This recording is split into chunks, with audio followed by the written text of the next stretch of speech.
Hello everyone. Please allow me to start by welcoming you all, so welcome all, and ask my colleague Maya to start the recording, please. My name's Gareth James Lloyd and I'm a Senior Advisor at the UNEP-DHI Partnership, where one of our focus areas is on water quality. I'm going to be the facilitator of this webinar today, with technical support from Maya Bertule, also of the UNEP-DHI Partnership. If you'd like to learn more about our partnership and what we do, please check out the website. The main purpose of this webinar series is to raise awareness on the importance of water quality and to introduce participants on the main management challenges as well as ways in which these challenges can be addressed. This is the sixth and final webinar in this series.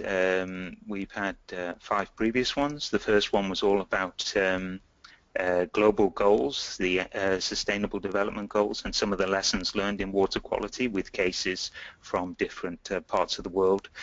The second was going into a little bit more detail on some of the key challenges on human well-being from water quality, as well as looking at water scarcity and climate change impacts. The third looked at how to develop and apply governance frameworks, as well as some of the issues to be aware of when doing that. The fourth covered water quality interventions and some of the ways and means of addressing quality through management options. The fifth, last time, went into greater detail about specific hard and soft management tools before picking up again on some of the SDGs, Sustainable Development Goals, Target 6.3 in particular, to discuss their potential impact. This final webinar is all about data knowledge management and pricing for water quality. And thanks to Maya, all of these webinars are going to be available online from our website, or are already available online. If you'd like to check them out, please go to the website to do so. In terms of this webinar today, we have Gorm. I'm very pleased to say, welcome Gorm from the European Environment Agency, and he's going to be talking about pricing and cost recovery experiences. We have Jesper, who's joined us several times before. Welcome to Jesper. He's going to be talking about environmental impact assessments as a water quality management tool. And last but not least, we have Lars, so welcome to Lars, who will be going into details on the opportunities and experiences in using Earth observation data for water quality monitoring. We've had a few requests in that area for more detail, so I'm sure there's a few people who look forward to hearing that presentation, Lars. Each presentation is going to be approximately 10 minutes, and as usual, we'll try to make enough time for at least one question immediately after each of those presentations. There should also be some time to take some more questions right at the end. And if you look at the panel on the right of your screen, you'll be able to see a box for submitting questions. So you just click on that, type in there, and submit them. So please feel free to make good use of that, and we'll pick up on some of those along the way. A small request: if you can try to keep the questions as brief and to the point as possible, that would be a big help. And obviously those questions which are of greater interest to the majority of the people participating on this webinar would be very welcome as well. As mentioned, all of these water quality webinars are being recorded, and you can get them on the website or from YouTube. What I'll do now is ask Maya to pass the microphone and presentation over to Gorm, who will be handling the first presentation. Okay, Gorm, that looks great. We can see your presentation. We can't hear you just yet. It looks great on the screen. Yes, we can. Please go ahead whenever you're ready. Thanks, Gorm. So thank you very much, Gareth, and hello everyone, and thank you for inviting me to this webinar So my name is Gorm Dige, and I'm working in the European Environment Agency, which is a specialized agency of the European Union. Basically, we provide data, information, and assessments on the environmental policymaking agents and the public. So what I will do is to present a European study we published late 2013 on cost recovery through water pricing. I will give you some generic flavor of the report and then also discuss some of the results emerging from this analysis. Just to let you know that this study is one among a series of reports we have produced to assess the state of Europe's water and future challenges. The aim of this report is to contribute to this knowledge base and support you and policymakers on the issues of cost recovery and water pricing. In 2012, a European survey was done on water, which shows that a significant number of consumers think that water users should be charged for the volume of the water they use. So this is a clear signal to policymakers that implementing higher water prices might not be politically unpopular and infeasible. So what are some of the policy challenges that must be addressed if Europe is to create a sustainable system for water management? In Europe, the Water Framework Directive was adopted in 2000 and is the operational tool setting the objectives for water protection for the future. The Water Framework Directive calls for cost recovery of water services taking into consideration environmental and resource costs. It also has a blueprint to safeguard Europe's water, which suggests to impose water pricing and cost recovery obligation under the Water Framework Directive by including metering when relevant. So one can ask whether the member states are ready for this challenge. Let me just see. In this report, we provide some answers to these challenges. We have collated some practical knowledge on the current state of water pricing in Europe, with focus on the concept of cost recovery of water services, including environmental and resource costs. We have explored the issues of incentiveness, affordability, and social equity. This is done in selected countries, namely Croatia, England, and Wales, and so forth, as you can see on the slide. Based on the assessment results, the study presents practical recommendations on the development of pricing models and water pricing reporting. This table shows a number of water pricing mechanisms that are normally used to cover the cost of different water services. You should note that in several member states, the cost of certain water services are covered by the general budget rather than specific water pricing mechanisms.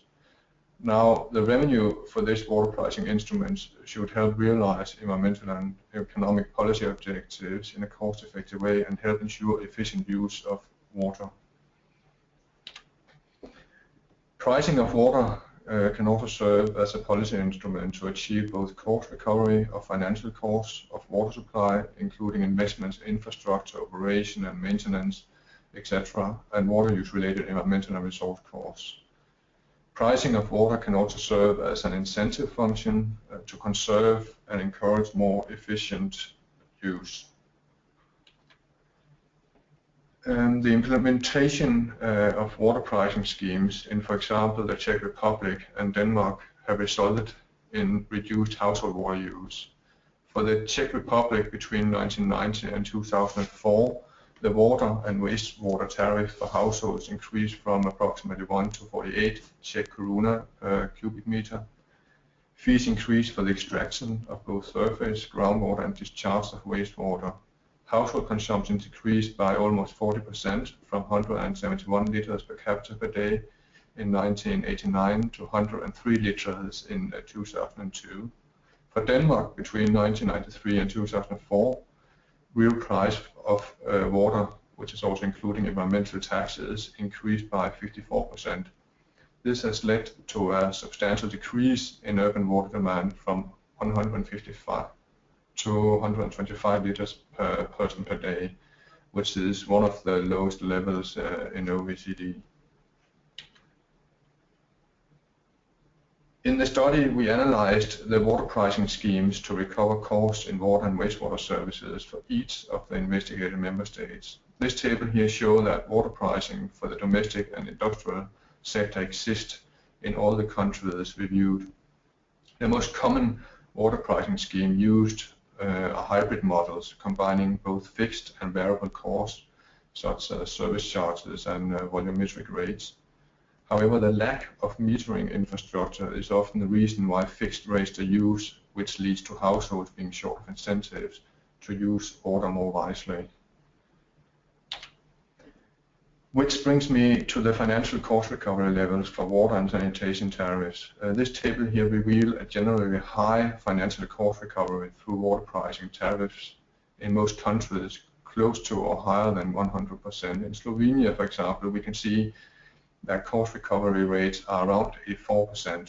In Spain, although cost recovery levels are quite high for water services, 84% I believe, levels for wastewater and sanitation services are still far from recovery, which is around 44%. What is clear from the financial cost recovery in the analyzed member states is that the difference in assessment methodologies, including cost elements considered, operation and maintenance costs are mostly recovered from water users, except for some irrigation system in Southern Europe. However, this is generally not the case for investment costs.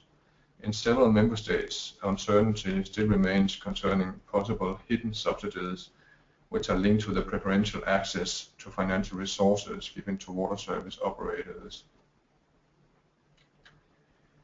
Which brings me to the other dimension of cost recovery, namely environmental and resource costs. If we look at the progress in internalizing environmental and resource costs in water pricing schemes in the light of the new requirements in the Water Framework Directive, Article 9, the selected examples here show or indicate that mechanisms have not really been put in place for recovering environmental and resource costs. No drastic changes have occurred in the revenue figures, illustrating no additional efforts have been made by member states to internalize environmental and resource costs.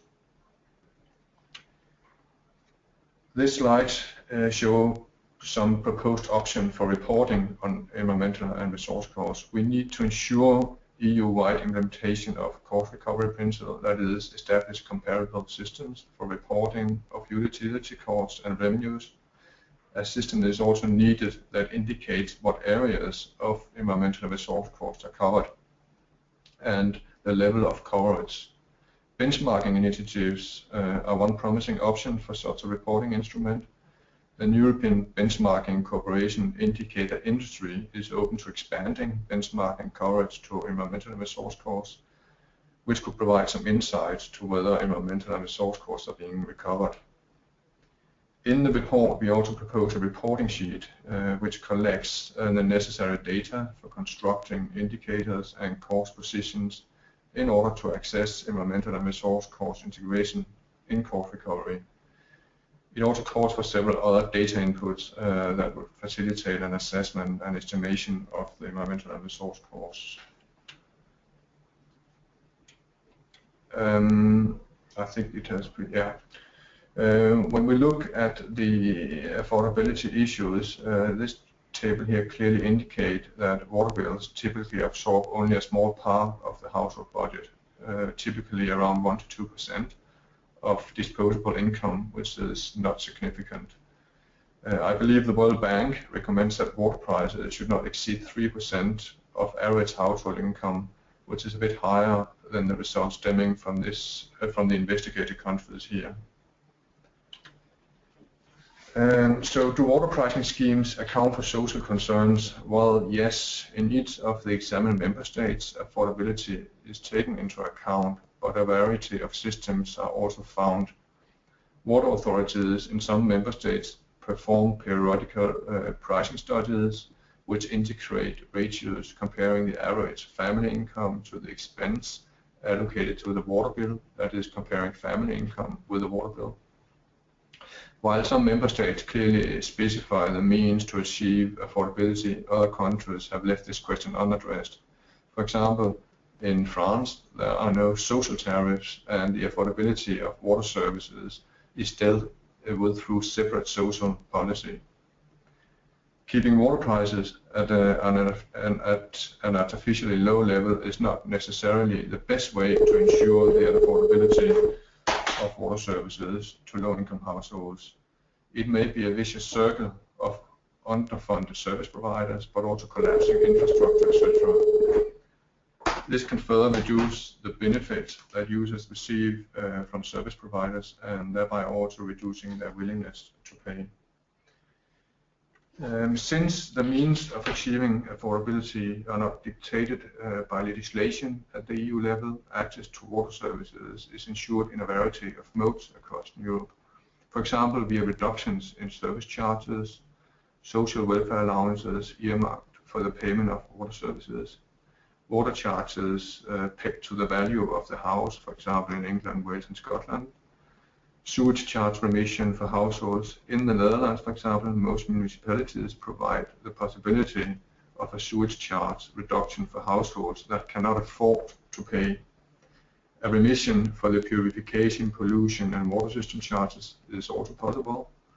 Support through social welfare, which includes an allowance for the cost for water services. In Germany, for example, people with a no or low income get support from social welfare that usually includes an allowance for the cost of water service. Now, providing a blueprint for an optimal water pricing system that meets the sometimes conflicting requirements of the Water Framework Directive, but also other social objectives, is a challenging task. A few features are listed here that such a system would be likely to display. A substantial part of the water bill is variable, that is a price charged per cubic meter of water used. Now fixed or flat rates, for example, are not providing the right incentives for using water more efficiently, or water charges pegged to the value of the house, like in England and Wales, as I mentioned before, are hence not the best way to ensure water efficiency either. Volumetric or increasing block rates are used if water pricing has to provide adequate incentives for efficient use of water resources. Metering is indispensable. For example, the luxury part of household water demand may be more price sensitive than the necessity part.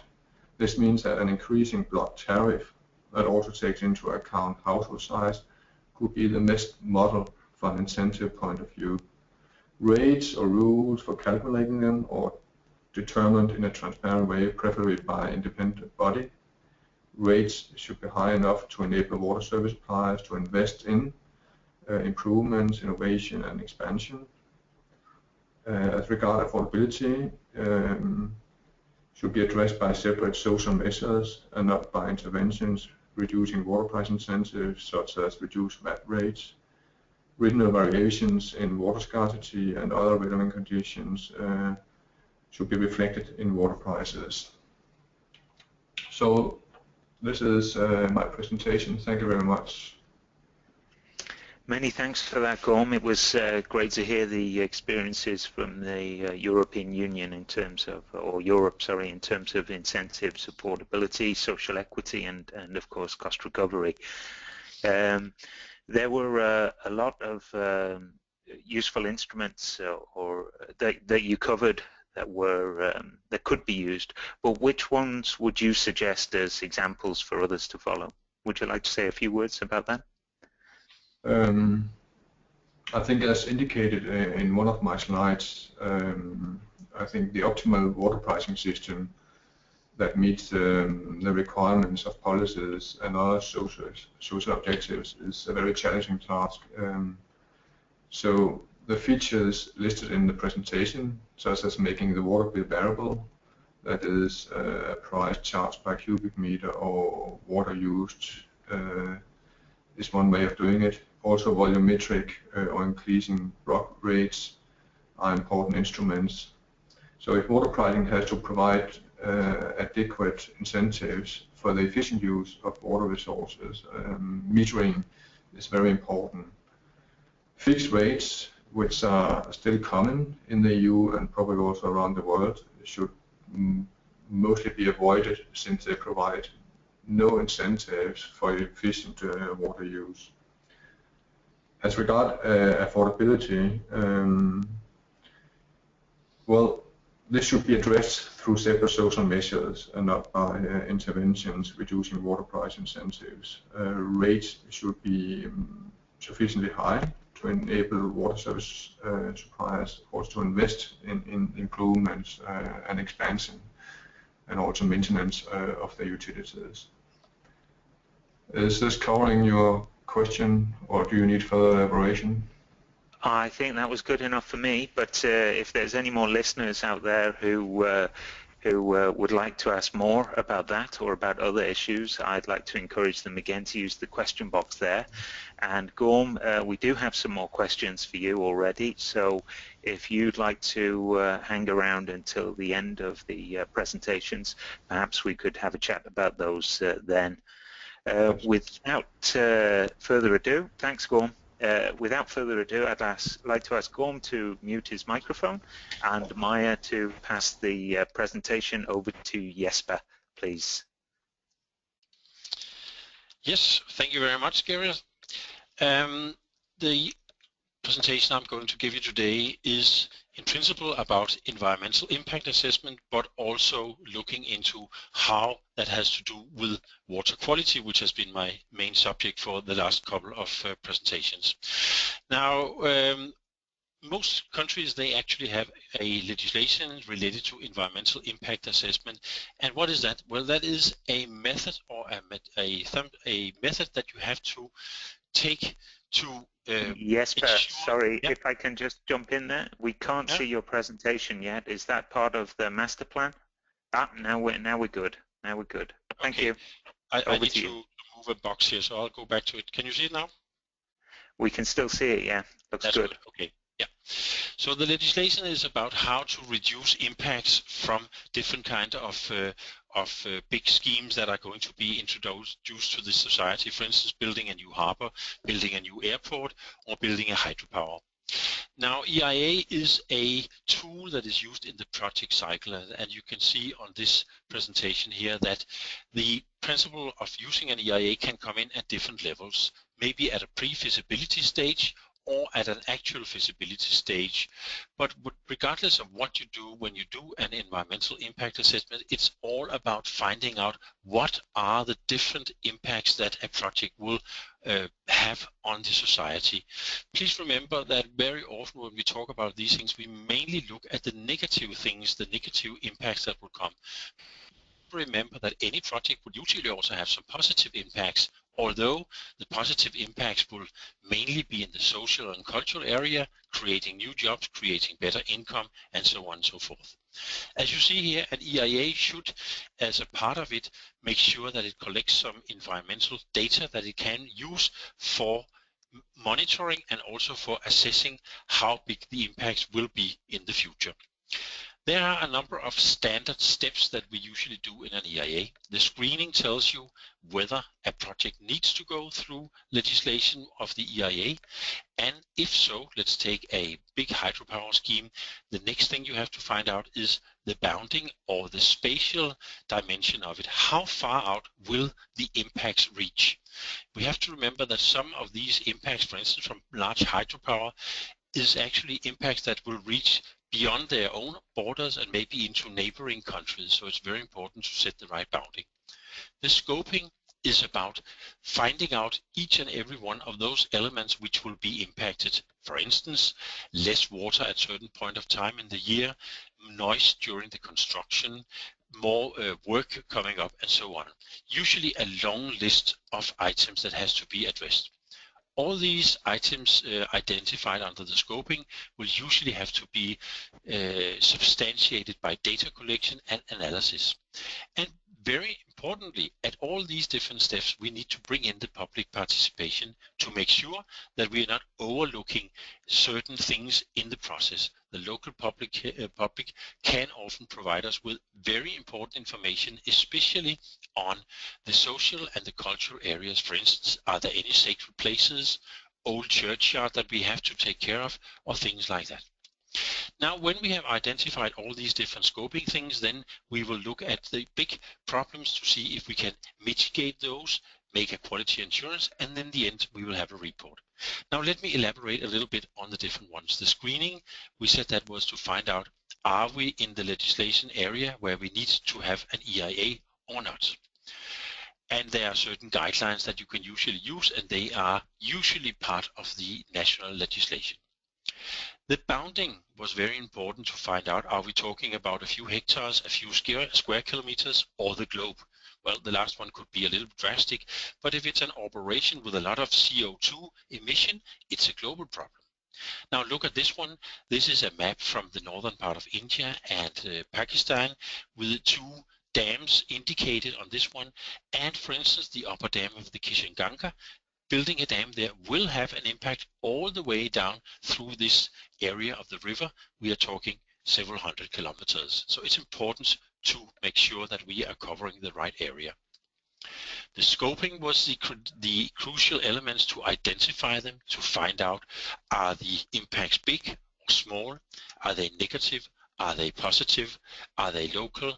Are they cross-boundary? Very important. So if we have very good scoping and very good components identified, there's a chance that we may make a very good EIA and that we may, in the end, make the best project come out of it with the least impacts of the negative type and the maximized impacts which are positive. Many countries are using different kind of scoping processes. Which type of equipment are you using? Which chemicals are you using? And what processes and techniques are used? The size of the water consumption, hazardous waste, transport of labor forces, changes in the landscape, emissions, acid rain, wastewater, chemical fallout, social consequences, and so on and so forth. This is just to show you that we have to dig into a lot of different things to make sure that we actually get everything in place before we take big decisions on new projects. So the public participation, as I said before, is also to make sure that they are informed of what is going on. The more people know about a project, the less worried they will be, especially if they feel that they can have an influence and that they can have a say in what is going on. Also to present some of their ideas of what is important and what is maybe less important for them, especially when it comes to impacts that we may be able to mitigate and bring down to a level where the actual impact on the population or on the nature will be as low as possible. We have to remember that a lot of places around the world, many people are depending on what we call the ecosystem services. That means they have access to fisheries, and we should make sure that we don't limit that access to fisheries, or they may have other use from the environment that we may not consider in our daily life, but which is very important and which we should take into account when we are doing our mitigation measures. How do we access the public? Well, many different ways, maybe direct meetings, maybe group meetings, using television, using daily newspapers, and maybe also walk out and talk to each and individual public people, because we know that they may have information that we need in our EIA. As I said, anything we find out, we will need to have some data to tell us, are these things important and what kind of data do we need? They may be quite different. Is it about the local income levels, housing conditions? Is it about the size of fish, the importance of areas where fish breed, birds breed, or birds they seek their feed? Many different type of data that we have to collect. And one way or the other, abstract the important information from all this to give us a chance to make an analysis and find out what do we actually do with all these scopings that we found, all these elements that we have to take into consideration. So each and every one of 2 minutes, please, Jesper. That's perfect. 2 minutes, please, thanks. Yeah, so anything we collect, we will also have to use that to make sure that we have a good outcome. Mitigation, as I said, comes from the fact that if we do a good scoping and we can also do a good description of how we can mitigate impacts. For instance, during the construction period, can we do something to mitigate noise, to mitigate dust, to mitigate other things? Or under the operation phase, what can we do to make sure that we do not create bigger problems than necessary? That is very important. So mitigation measures, new methodologies, cleaner technology, increased recycling, reuse, and as we also say today, make sure that there's no waste, because waste is only a resources not used. Symbiotic relationships with others. Can we export some of our problems and use them as a resource other places? Change location of the project. Cultural and archaeological aspects, and other things we need to take into consideration. All very important. So just finalizing, public participation is extremely important to end up where we have a good project. And finally, a good EIA is never better than each of the steps performs. And when we talk about water quality, it may or may not be a relevant issue. If it's a relevant issue, we really need to take that into consideration. And finally, after the project has been made and the EIA has been accepted, maybe we should also make an environmental audit for compliance and make sure that we continue to collect data that can tell us whether the impacts are within the areas we expected. Thank you very much.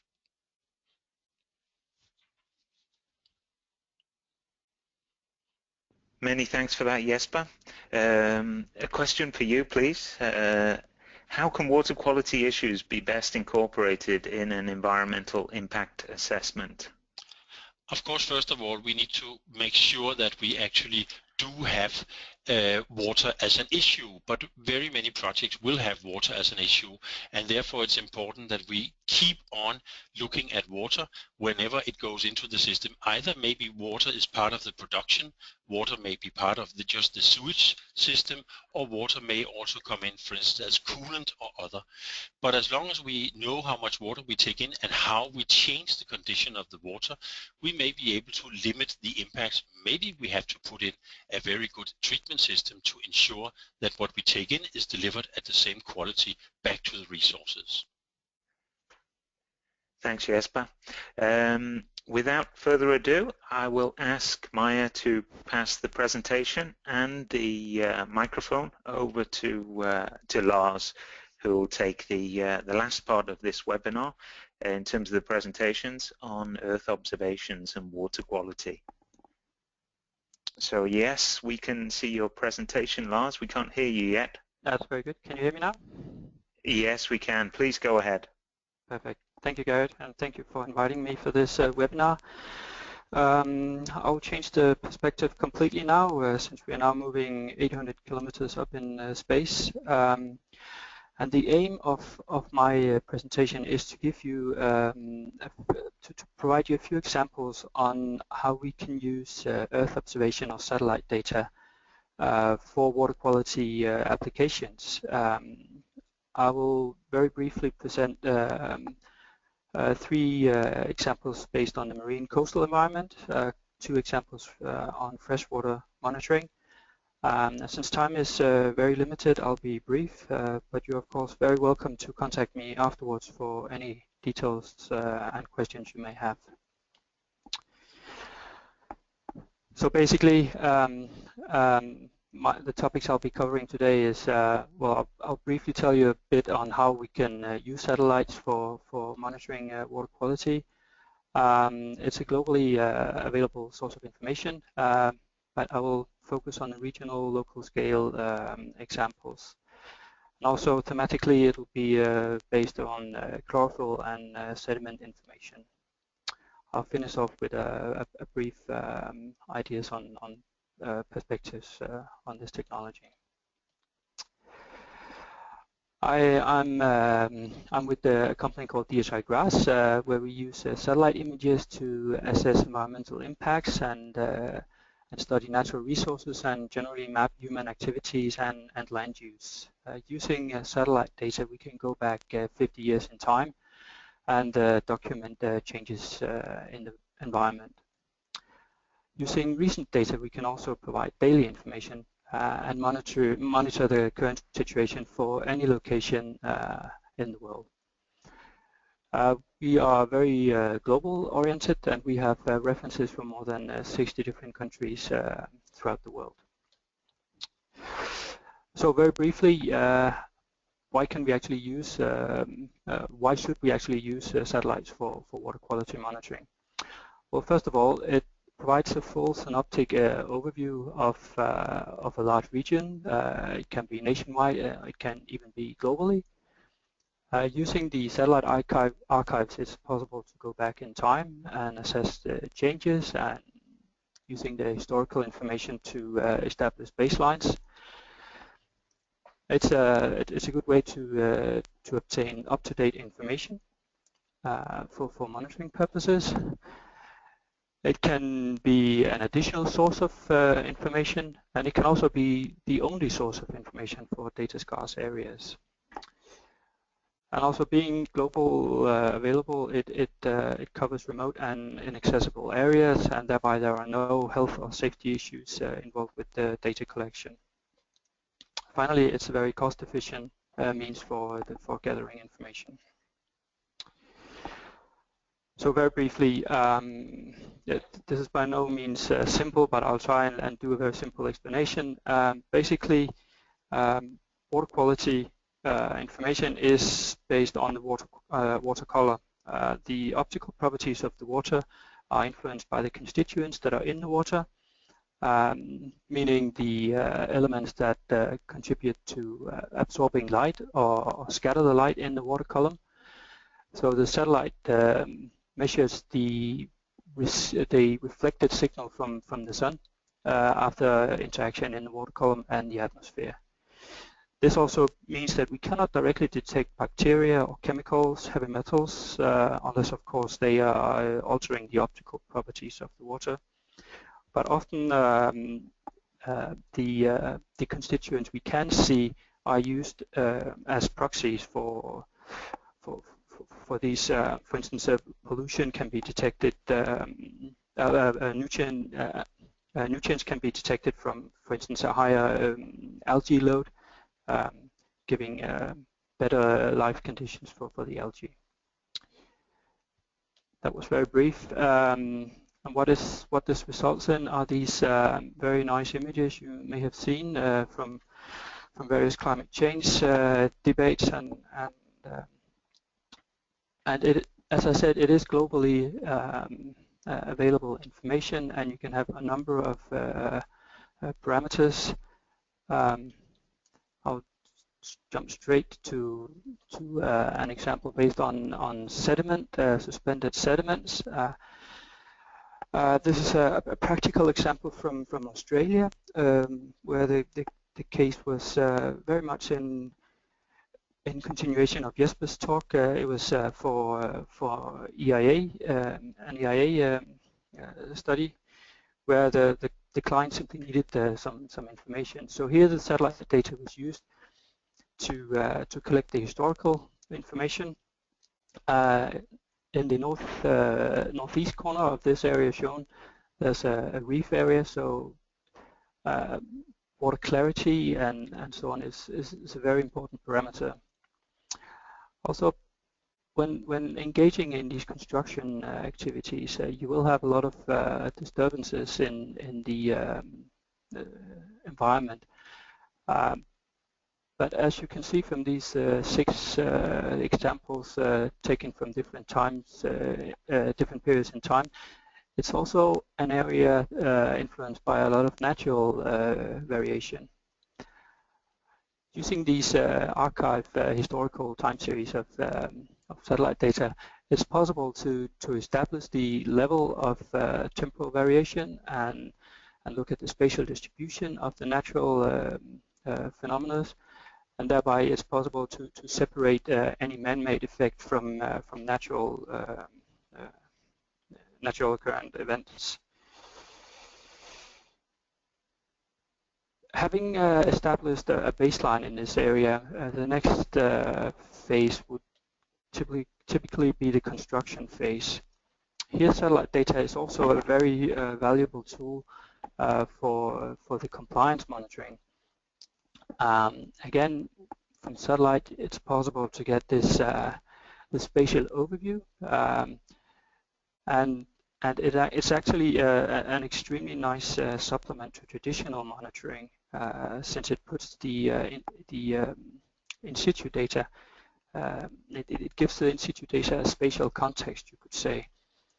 I mentioned the coral reefs in the northeast corner. The image shown right now is from a quiet day, you could say, where not much going on. There are some different lines shown in the picture from the construction phase. If we move to this image instead, we can see the brown and green colors are actually sediments in the water. And also, if you can, I don't know if you can see my mouse, but approximately in the middle of the picture, there's a green area also. This is where the dredged material is released, and you can see as a plume from this material being released in the water. It's heading towards the coral reefs, and there could be some current concerns that it affects the clarity in this area. And actually, it is possible to see an increased level of sediment in the area. But looking at this image, and of course taking the previous images into account, you would be able to tell that, okay, the increased level of sediments in the reef area is due to a natural phenomena with a coastward moving plume.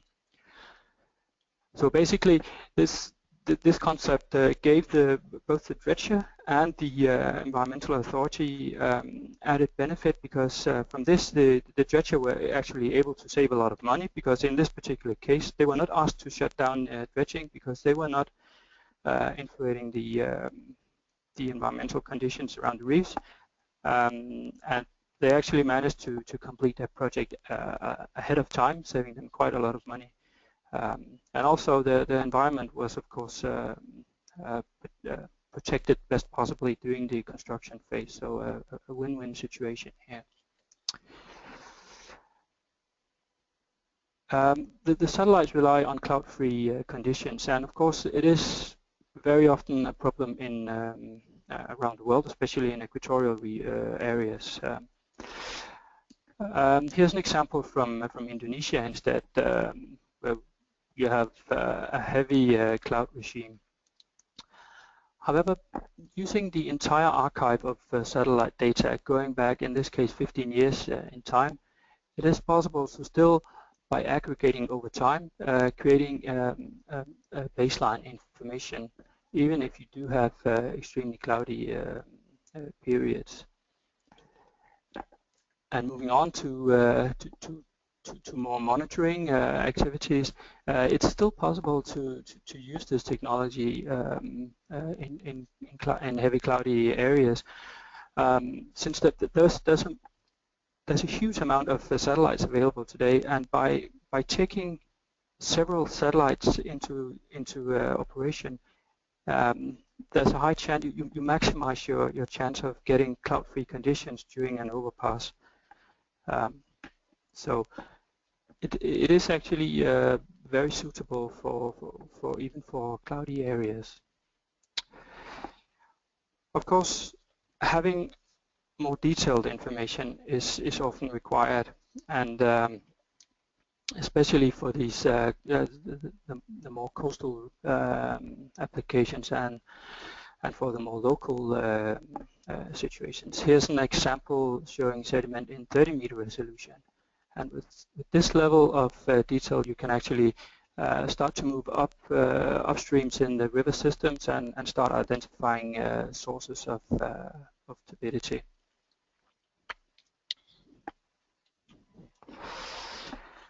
Another example is of a water quality application is Groffle Monitoring. The example shown here is from showing Denmark and the inner waters of Denmark, and it's showing a bloom situation in spring from 2011. Having these kind of data allows you to set up systems useful for early warning, for instance.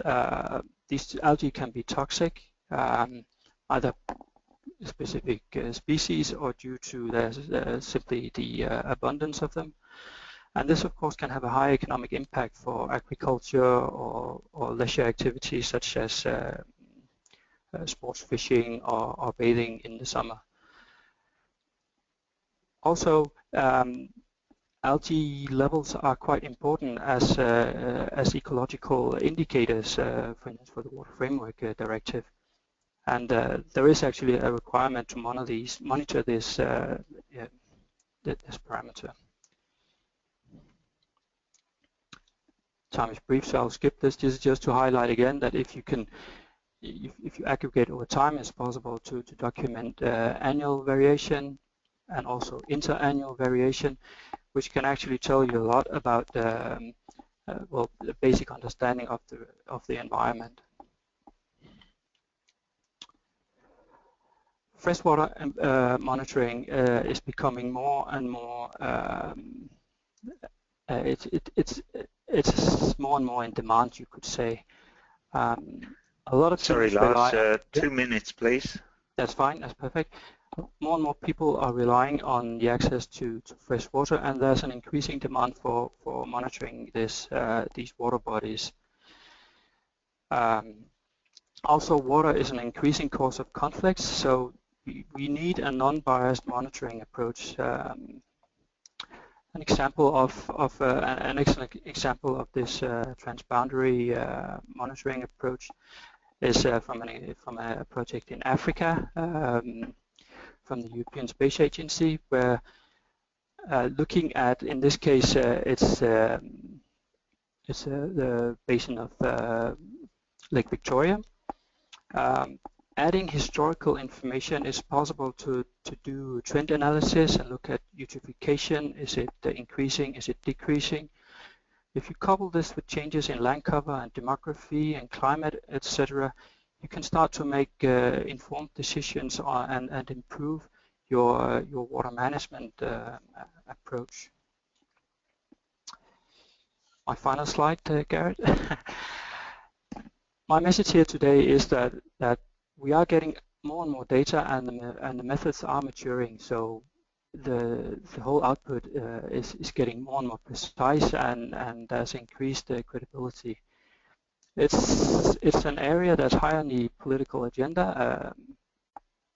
SDG 6.3 was mentioned earlier, and it is something that will evolve in coming years, and there's also a need for it to evolve.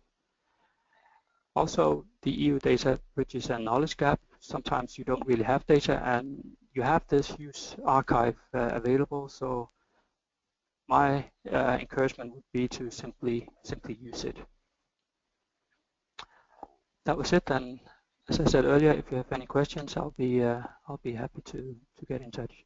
Thank you. That's great, Lars. Thank you very much, Maya. If I could ask you to pass the screen over to me. We're a little bit pressed for time, but please hang around. What we're going to do now is take a few questions. Jesper, are you still there? Jesper, are you around? Well, while Jesper's may be gearing up, I have a quick question for Gorm from the audience. And that is, to what extent does water consumption react to price changes? You gave a couple of good examples from Denmark and the Czech Republic, but what about the broader experience? Could you say a few words about that, please? Can you hear me? Yes, we can. Okay. Thanks. I think I had a slide actually looking at the elasticity of demand for water, which we also did in the investigated countries. And it is of course interesting to see whether water consumption is reactive to water price changes. But the analysis we did, or the overview we did on price elasticity of the demand for urban water showed that the coefficients, they vary substantially. But it should also be noted that most evidence on price elasticity of water demand in Europe is clearly outdated. The data that we used is 10 to 20 years old, and this indicates that member states, they seem to refrain from producing updated information on the incentiveness of current pricing policies. So price elasticity, of course, is very important when you want to look at whether consumption is reactive to price changes. But it's impossible to do a fully fledged study on this because of data lag. Okay, many thanks for that, Gorm. Good answer. Lars, over to you. A question about the level of accuracy of this kind of information. So, for example, is it dependent on how far the sun's rays penetrate water bodies, or what? Please, could you respond? Yeah, that's a good question, Gareth. Of course, the water is very dynamic, and it is a very challenging parameter to monitor from space. It is some very complex processes going on. But as I concluded, also the data and the methods are getting better, and the level of accuracy is increasing, and we are now actually at a point where the methods are quite mature, and authorities and stakeholders are increasingly gaining trust and confidence in the results. Okay, good. Quick question for you, Gorm. I think this will be the last one for you. There's a lot of talk about full cost recovery, and if applied in Europe or anywhere else perhaps, this implies unwinding cross-subsidies, which are pretty much endemic. How far do you think this approach should go? Do you have any thoughts or experiences with that?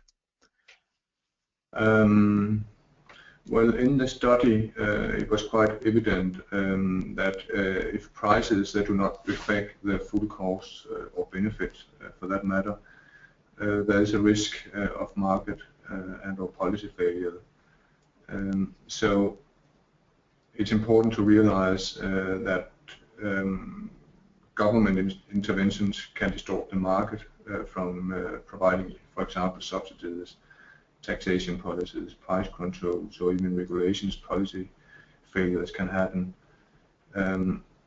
But it's quite evident that it's very difficult to do an analysis if hidden subsidies are provided through governments, in particular when we're talking about investment costs, which, as I also mentioned in my presentation, is very difficult to somehow extract, simply because the member state seems to provide some hidden subsidies which are linked to this preferential access to financial resources given to the water services. So it's a complicated issue, I can hear. Thanks. Lars, I have two very quick questions for you. We're getting quite pushed for time, but they're good ones, and I think a lot of people will be interested in your response. Monitoring budgets are already tight. What are the costs of Earth observation-based information gathering, such as the ones you've been presenting here today? Yeah, it's true. Budgets are tight, and I stated a couple of times that this is a cost-efficient approach. For commercial clients, the information will be available under commercial conditions. But generally, there's a lot of activities going on, working on providing the data in both an affordable and an easily digestible way for instance, developing countries. We are continuously working with local authorities and again stakeholders developing and implementing these information systems to actually reduce and lower the costs. So it's hard to put an exact number on, but the prices are definitely going down and are easily comparable to or even better compared to traditional monitoring, I would say. So in brief, we could probably say that it's context specific, but Yes. costs can be made to be manageable, and if people want to know more, then you're probably the right person for them to have a chat with. Yeah. Very last quick question. Can Earth observation information ever replace traditional monitoring, yes or no? No. It should be used as a supplement. Okay, very good, excellent. Thanks for that.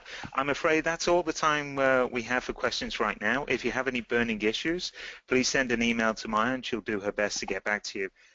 We're always trying to improve the quality of our work, so we'd be very grateful if you could take a couple of minutes to fill in the feedback form that you're going to be receiving from us shortly. We'd also like to know your ideas for additional water quality topics that we perhaps haven't had time to cover in this series, or if you have any other ideas for other interesting topics or themes, then please let us know. We'd always be happy to take them into consideration, and based on the good experiences we've had from this time around, we're already looking at the moment to see how we can build on this and create some new webinars. As mentioned, this was the 6th and final webinar in the series. We hope you've enjoyed them as much as we have hosting them. All are available online through our website, so please feel free to click around and have a look at those. Please allow me to conclude by thanking both the presenters and you, the participants, once again for taking time to join us. We wish you all a very good morning, afternoon, or evening. Thank you. Bye.